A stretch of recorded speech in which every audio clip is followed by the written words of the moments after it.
इस देश में लोगों को मरने की आदत हो चुकी है। नोट बदलने वाली लाइन में लगे हुए मर गए, लॉकडाउन की वजह से मर गए, लेकिन किसी ने भी सवाल तक नहीं उठाया। नमस्कार, मैं आपके साथ केके राणा, न्यूज संवाद देख रहे हैं आप। इस देश की जनता को मरने की आदत हो चुकी है, लेकिन अपने मुंह से एक शब्द तक निकालने के लिए जनता तैयार नहीं है। सरकार से सवाल पूछने के लिए तैयार नहीं है, क्योंकि उसको पता है कि वो पैदा ही मरने के लिए हुई है। और इसीलिए इतनी बार ऐसी ऐसी घटनाएं हो चुकी हैं कि अब उसे मरने की आदत हो चुकी है, और साथ ही चुप रहने की भी। नोट बदलने वाली लाइन में लगने के बाद मर गए, कोरोना में लॉकडाउन लगा तब लॉकडाउन में मर गए, और लोग अपने कंधों पर अपने बच्चों की, अपने सगे संबंधियों की लाश को लेकर कई कई किलोमीटर तक चले। फिर कोरोना में व्यवस्थाएं ठीक ना होने के चलते मर गए, कोरोना में ऑक्सीजन ना मिलने की वजह से मर गए। इन्होंने ही अपनों की गंगा में बहती हुई लाशों को देखा, लेकिन तब भी चुप रहे, खामोश रहे।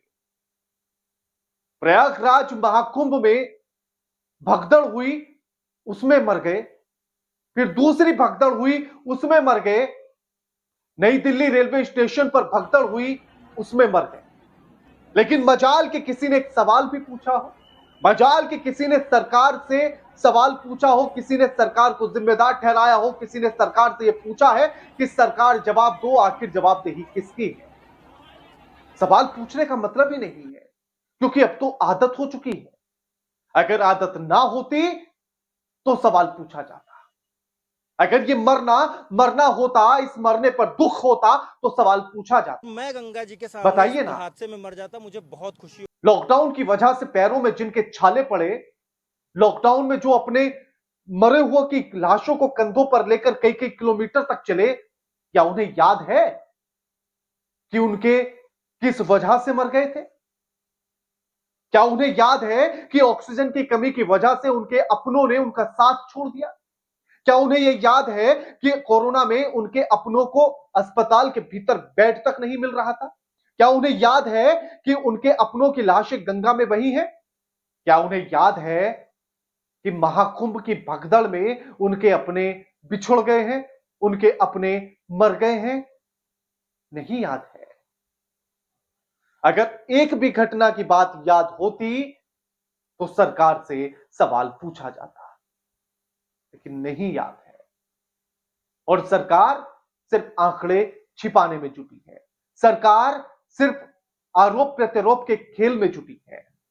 आज तक की इस डिबेट के हिस्से को देखिए, बीजेपी के प्रवक्ता आलोक किस तरह से कोई संवेदना नहीं, इनको कोई संवेदना नहीं। ऐसा है, राजनीतिक मैंने बोला कि राहुल गांधी, राजीव गांधी क्यों नहीं गए वहां पे? चले जाते सोनिया गांधी अस्पताल में देखने के लिए। आज भी तो कह दिया किस तरह से बेहया हो गए, कोई शर्म नहीं बची। लोगों की जान चली गई और इन्हें आरोप प्रत्यारोप करने की फुर्सत है। देश में सरकार में हो, ये अभी भी कह रहे हैं कि गिद्ध हो गए हैं राहुल गांधी, सोनिया गांधी, प्रियंका गांधी, क्यों नहीं जाते हैं? लेकिन सवाल ये कि सरकार ने क्या किया?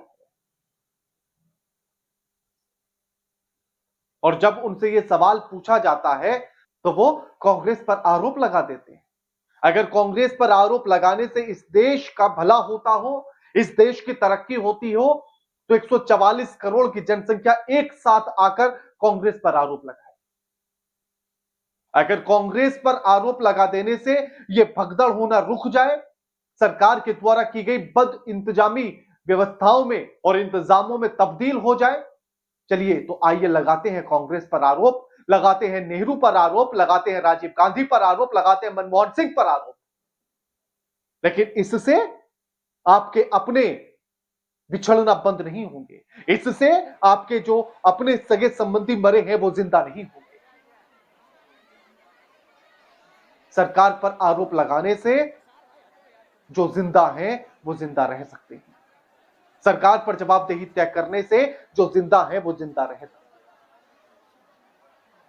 बाकी आप क्या सोचते हैं कमेंट करके बताइएगा। वीडियो लाइक कीजिए, शेयर कीजिए और चैनल को सब्सक्राइब करना मत भूलिएगा।